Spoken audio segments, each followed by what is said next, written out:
أما أسي خناو تدبدي أكسر جينا ماس بياربا ديمين دلقة أو إتشاجر ولما قال السلام عليكم ورحمة الله وبركاته هرتوتي خني خاسم دا وتنودي خسنو بك جرتني تنقافة يا كبار عايشين جتا أكما لينقدا أركتن مكيو تنا سميرة جناني لينقدا أكما أركتن دلالي مقالين فيني تنا فيدي خرارتين بيتيني أكما أركتن جا خرارة فونيتين قالش نيجا شورا maal ta'uu barbaaddaa ganda bakka dalagaa si geessamoo noolii barbaannee biyya si qaceelchinamoo jennaan maatii xiyya akkaan itti arguun qabu ani lakkii jettee turtee bakka dalagaa na laali jettee dalagaa san geessee jechuudha. Guyyaa lamaan kana gaa isinuu argaa turtanii guyyaa lama jirti amma bakka dalagaa jechuudha. Guyyuma saniin geessi waan ta'eef. Amma warri isin bira hojjechuu jirtu naa dawwalaniiti na yaamanii ittiin dhufe. Amma ogaan dhufuu isinuu kun haala dhaabbachuu jirti yallaan. Maali rakkoon jeetiin ni dhufe jechuudha. Kanaaf mee rakkoo bakka kana jiru gaa walumaan qabarru ta'a. Mee firra lafa kaa'ee mee boorsuma kanaa miti akkin siin jee maali rakkoon teetiin duraanuu dalagaa nagaa laali jetteetuma dalagaa si fidee si galchee miti wal taaneetu. Dalagaan kunillee naaf hin taane natti baay'atee jira. Akkasuma guyyaa muluu uffata dhiqootti oola halkanillee hojii hojjedhuutti bulaa sa'a 5 boodarra fa'a. Gana malee sa'a 11tiin ka'a. Saniin iyyuu jaartiin mana nama cagacagtiin fedhuun. Wayyi rabbi. Wayi biyya Arabaati dalagaan tun silaa biyya Arabaati malee asii biyya Arabaati ganama subiisaa qolama kaanii halkan irraa ilaa sa'a 7 hojjetan. Biyya Itoophiyaa keessatti biyya tana keessatti dalagaan akkasii hojjetan numa jiraayyuu sila. Ni wallaa yeroo tokko illee boqonnaan qabu natti baay'atee jira. Duuba amma fakkeenyaaf ati tasilaa gartee dalagaa biyya kanaatu dadhabdi. Dalagaa Itoophiyaa kanaatu dadhabdee gana biyya Arabaa deemuuf kaateen dhufne biyya Arabaa deemuuf dhufte miti? Kanaaf hin dhufe garuu hojiin kun amma maleedha baay'eedha. Duuba jechuun ati namni dalagaa asii ka Itoophiyaa kanaa'u dalaguu dadhabe kan biyya namaa san dhaqeetu hojjetame annattiin. Amma biyya tana keessa dalagaa ni iyyuu jiruu jenneeti amanna nuti biyya kana keessa biyya namni taa'ee nyaatu biyya namni haasawetuma nyaatu biyya namni akkanumatti firraa jiraatu dalagaan diras gartee akkasii kajabaatu irratti fakkaanne biyya kanatti ka biyya Arabaa faayiman malee dalagaa jabeenya jechuudha. Amma ati asii kanaa'uu dadhabdee akkasii hojii ganaa ammas biyya Arabaa deemeen dalagadhaa hojjechaa jirti. Walumaa galatti ammoo waan dheengadda biyya irraa dhufteef tarii sitti fakkaachuu mala waan as dura takkaa namaan dalaginiif malee dalagaan biyya kanaa barlaafaadha. Dura illee dalageen beeku bakka akkuma jirraa ta'e kan irreen jaartiin illee xiqqoo nama cagacagdi. Naaf hin taane natti ulfaatee jira. Mee isaan amma mana dhiisee baatee miti? Nayyeen mana dhiisee deemu. Mee isaan gaafadhu? Nayyeen gaafadhu.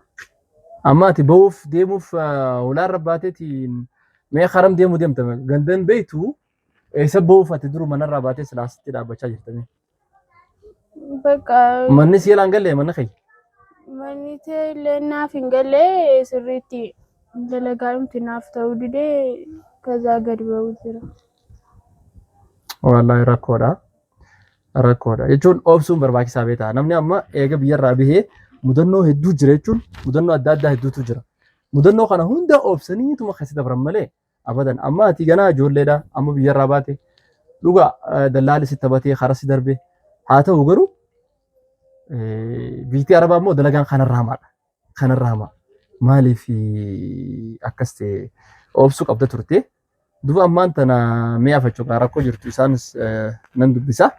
Warri manaa haadha Muhammad kootaa mee ala kana jirraa bar. Mee kootaa maali rakkoon mudattee mikiyyoo fi isin bira? Mikiyyootu hunda mataa kana keessatti yaadaa jirti. Akkanillee yaada karaa biraa yaadaa jirti. Akka waan dallaalli qarshii sanarraa fuudhee mataa kanallee garagalchee jiru fakkaatti waan takkillee waan naa gootu hin qabdu uffata tokko qofa naadhiitti huccuu bichaa bakka ijoollee takka gizeessi madarasarraa galtu qofaan jeeni waan biraan jenneeni akka waan maallaqa saniis yaada qabdina fakkaatte saniifuu akkuma ati narraa karaa qabduufiin ganama kana sirkii keessarratti dawwalee siin jaa. Amma dhugaadhaa beekuu fi qabda beektaa isilleen amma haaree hagana qeerraa amma dhufti. Biyyarraa jechuudha. Waa hunda kana godhi hunda barsiisutti jira. amma kaasin maallaqa dila nyaadhamtisanii fi kana kaasammuun si rabba shamtee hedduu takka caqaa bakka dhugaa hojjetu jechuudha takka tanas keessa talamadaa bakka deebitee horas kan jeen bakka keessan beetu deebisa maallaqatti kan yoo sookatti argadas deebitee bakka keessan beetu ifoote jechuuf miti garuu bakka keessa wallaala bakka uma irraanfatti yaada jabaatutti jira akka kana laaltee afillee rabbi wajjin asin geesse amaanaa jabeessite bakka wal gargaaree waati akkasini galchineetti illee anillee si gargaaree wajjin yoo galuu feetillee agaltu. jechuun dhugaa amma isin beektaa amma dalagaa mana namaas hojjettee waan hin beekneef amma si wanni hundinuutti haari'uma gara biraatiin gaa maalleeni beessanii fi wanni hedduu nama yaachisa beektaa silaa xiqqoo obsumaaf turte duba amma gartee manni dalagaa hundi kanuma kaanirraa kaanatti hogguu baate manni dalagaa hundi akkanuma biyya kana keessatti jechuudha kaan hin caalu amma bakka biraa geessines si geessines akka meemma fakkeenyaaf dalagaa si jijjiiramoo bakka biraa si geessinamoo ganda si ergame nuti.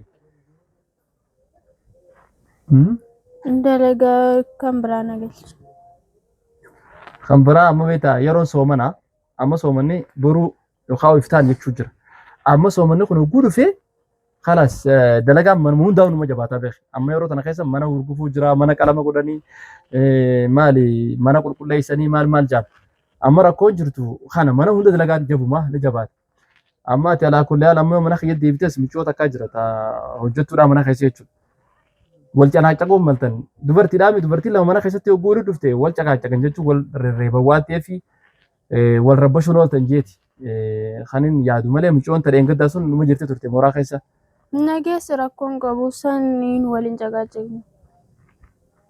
Boodoo cinqina gootaroo reeyoo cinqina waan mana keessatti dubartii lama rakkoo qabdu sanuu.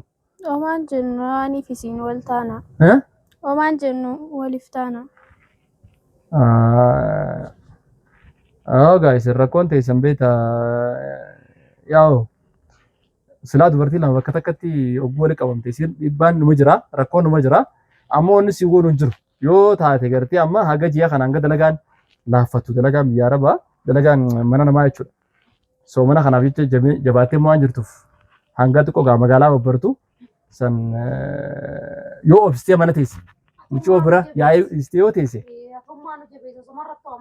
Isin amma mana namaan taatu haala kanaan waa hunda yaadaa deemtee waa hunda rakkachaa jirti isin amma tabiyyaa alaa sanatti mul'ata malee tabiyya keessaa turetti mul'achaa hin jirtu. Eegaa atummaan uummata rabbi sirratti haa jabeessu amaanaadha rabbii si oofeetti si keesse booda rabbiin kaa guyyaa takka nama dhaabuun mala atummaan jabeesse si jaa. Eegaa amma biyya kana faa waan takka gootu akka nama taa'uuti guyyaa rabbii mara takkatti huccuu dhiitu malee bakka bikkeetti naafisi. Amma isin duba bara jechuun guyyaa uffata dhiqaa wala maal jirti gaa namni takka manaan bahin kun beektaa wanni huccuu ulfaata.